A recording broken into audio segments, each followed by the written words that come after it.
Xin chào cả nhà, Hà xin phép giới thiệu đến các bạn series phim hài Mỹ pha chút kinh dị. Ghost tên tiếng Việt là Những hồn ma, một bộ phim sitcom truyền hình của Mỹ kể về một cặp vợ chồng mới được thừa kế một điền trang ở nông thôn.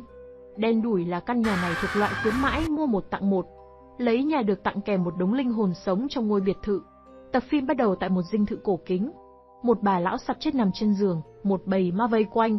Đi xem người ta hấp hối, mà như đi dự tiệc vì có vẻ như họ lại sắp đón thêm một thành viên mới. Trevor, trẻ nhất trong bầy ma, là một thương nhân giàu có, thích tiệc tùng, chết năm 2000 vì một cơn đau tim do không mặc quần. Ai đang xem kênh Hà Châu mà không mặc quần, thì nhanh chóng mặc quần vào nhé. Bên cạnh anh là Alberta, một ca sĩ nhạc gia nổi tiếng, chết vì uống rượu có độc. Tiếp đến là Pete, trưởng nhóm hướng đạo sinh chết vào năm 1985, khi bị người ta vô tình bắn tên vào cổ. Sau Pete là Thor, một người Viking và là người lớn tuổi nhất trong số các hồn ma.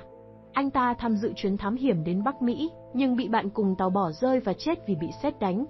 Trước mặt Thor là phu nhân của trang viên, Hetty. Đại úy Isaac, một sĩ quan cách mạng Mỹ chết vì bệnh kết lị.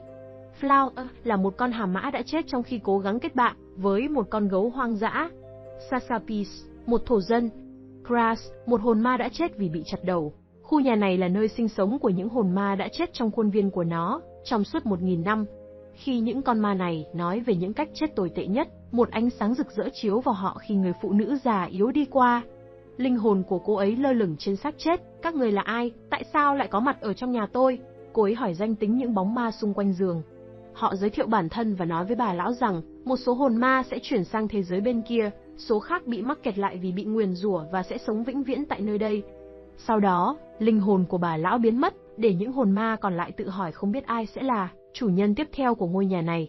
Không lâu sau, Samantha và Jay, một cặp vợ chồng sống trong một căn hộ chật chội ở New York, nhận được tin về việc thừa kế một ngôi biệt thự cổ. Đôi vợ chồng chuyển đến sống tại ngôi nhà mới.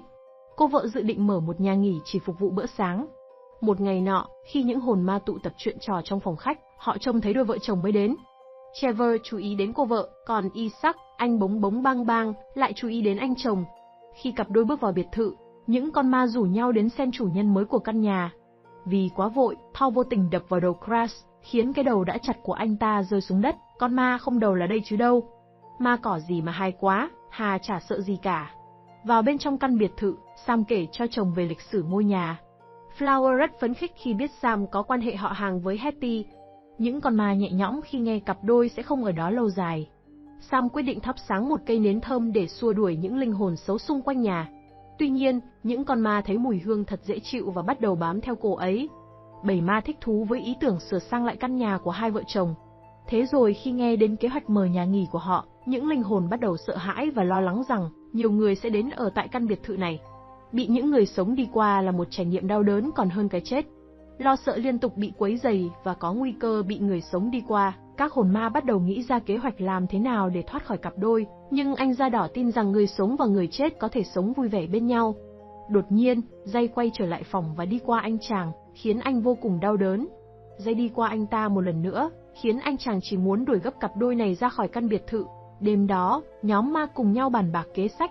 Thor có khả năng làm cho ánh sáng nhấp nháy vì anh ta chết do sét đánh. Isaac chết vì bệnh kết lị có thể tỏa mùi khủng khiếp khi người sống đi ngang qua anh ta. Tiếng hát của Alberta có thể khiến người sống nghe thấy. Trevor có thể điều khiển đồ vật. Sáng hôm sau, nhóm ma hùa nhau đến hại gia chủ nhưng kế hoạch bất thành.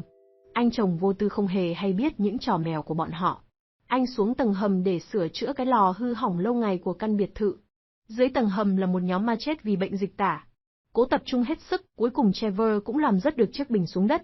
Hai vợ chồng nhà kia, chúng nó lại cãi nhau chuyện cũ. Thằng chồng không muốn sống ở căn nhà to lớn cũ kỹ này. Cô vợ bỏ đi xuống cầu thang rồi vấp phải chiếc bình, lộn mèo vài vòng suýt chết. Nhiều ngày nằm bẹp ở bệnh viện, anh chồng đưa Sam về nhà. Để làm vợ vui, anh đồng ý làm theo kế hoạch biến nơi đây thành nhà nghỉ của vợ. Thợ xây đến nhà, Sam vào nhà và nhìn thấy Trevor.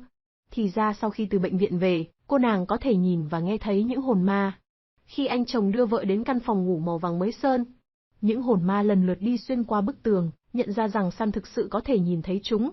Tập 1 kết thúc trong tiếng hét của Sam, khi cô nhìn thấy cơ thể không đầu của Crash bước vào trong phòng. Bản tóm tắt vỏn vẹn vài phút này, không thể lột tả hết được tinh thần và cái hay của bộ phim, vì vậy các bạn hãy xem phim để cảm nhận hết những điều hay ho thú vị, hoặc những bài học đắt giá mà bộ phim đem lại nhé.